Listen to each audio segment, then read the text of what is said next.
I'm Jane King at the NASDAQ market side, and I'm joined by Duncan Farley, Portfolio Manager for RBC BlueBay Asset Management, which is a sub-advisor for the BlueBay Destra International Event-Driven Credit Fund. Now, the fund just crossed its 5-year anniversary in May and has been the top-performing, continuously offered closed-end interval fund over that time, returning over 12% annualized since its inception. Its ticker symbol CEDIX, and you can learn about it at DestraCapital.com. So with me, Duncan, great to have you here. And new term for me, event-driven credit. So explain what that is.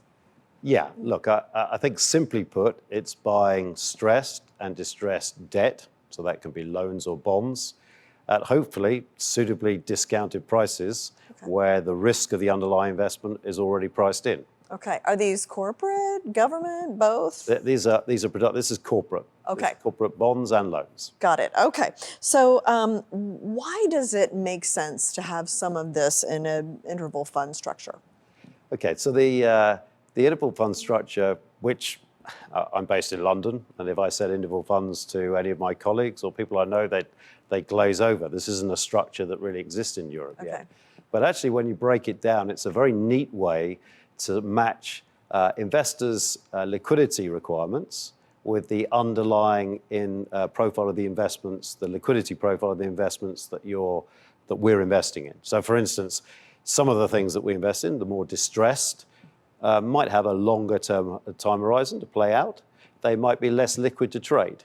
So the neatness of the interval fund means that the structure of that, where you can take out 5% each quarter on the fund, means that we can invest over a longer period of time without having to hold everything that is liquid. So it's just a really good way to invest within the asset class. Yeah. Do you see more or less opportunities in event-driven credit right now? Yeah, the team today is busier than it's ever been. What do you think is the cause of that? Look, I think it's the cost of funding. It's the higher rate environment that we're operating in.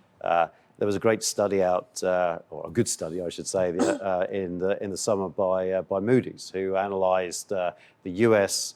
High yield issuance, B3 high yield issuance. I think there are just over 300 of them. It quantified that by December of this year, over 60% of those would have an interest rate coverage ratio of less than 1. In other words, they're not generating enough cash to be able to service their debt. So in simple terms, if you are more than 4 times levered and you're facing a cost of financing of over 10%, then unfortunately the maths don't work. You're going to have to do something about that. So our time is spent looking at multiple different companies and structures, working out which ones are the winners here, which ones will survive, which ones can come up with a solution. And maybe for those that can't come up with a solution, maybe we're the solution, because if it goes through a process, we could actually be involved in that process. So yeah, and I think the difference today versus perhaps previous cycles, where maybe there's been a bit more of a sector focus, this is across the board. Sure, there will be sectors that perhaps suffer more pain than others. I mean, real estate is perhaps one of those in Europe, certainly, that we're seeing. But this is broad brush. If you're a CFO today and you know your debt is coming up for maturity in the next 12 months to 3 years, you've got an issue that you've got to deal with. You've got to figure something out.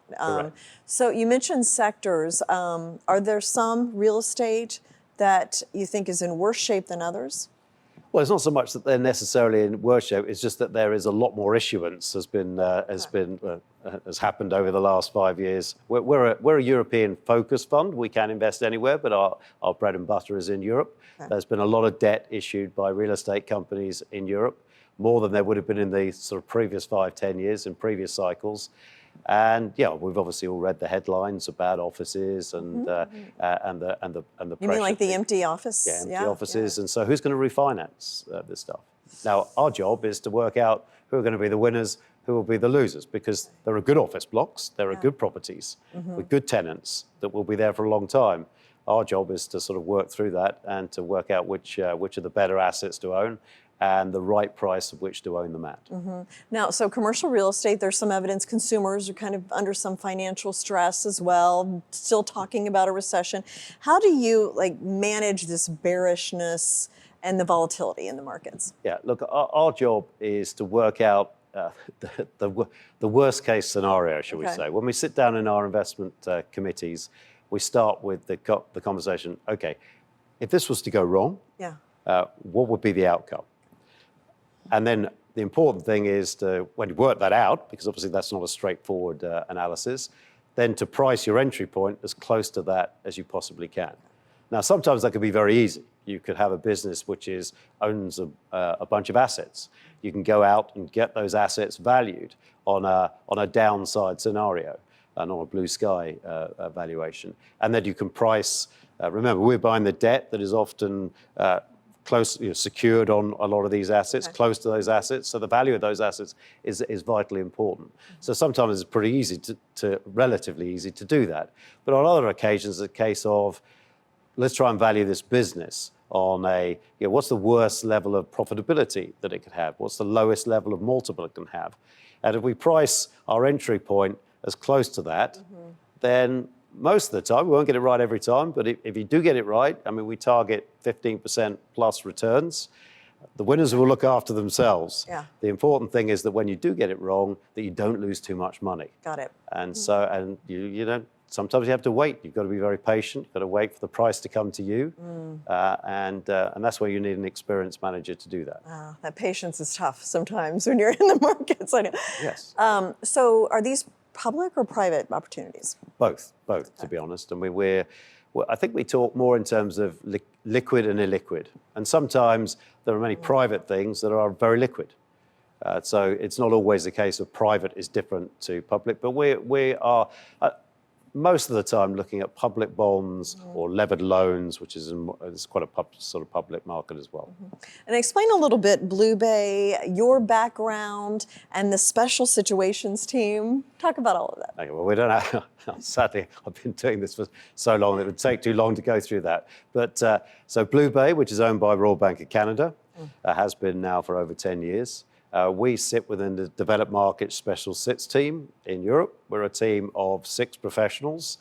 Sadly, we have over 140 years of experience between us.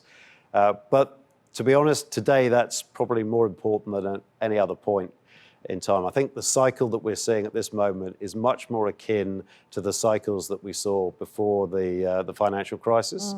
And so therefore having a team of people that were there and did that, going back into the 90s, I think drawing on that experience and see how things can play out. That's not to say that people that have started afterwards are very good at what they do, but it definitely helps us to be able to know how things can play out. I can remember when rates were in double digits back in the early 90s. So you know, we know. We're at 30-year highs for some of these interest rates. So the fact that you've lived that and, you know, imagine. Personally lived it, yes. Yes. So, okay. And the special situations team, what's that all about?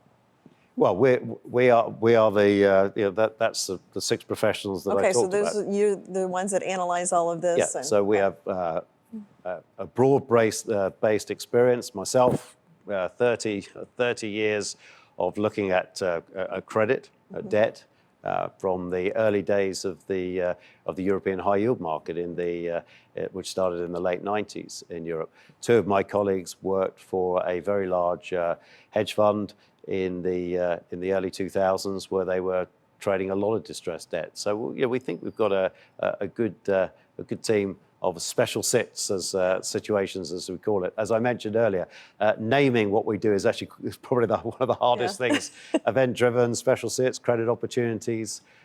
But this is debt trading, and this is trading debt that, as I say, is trading at a big discount. Distressed debt. So, Duncan, thank you so much. Very interesting to hear about this aspect of the financial industry.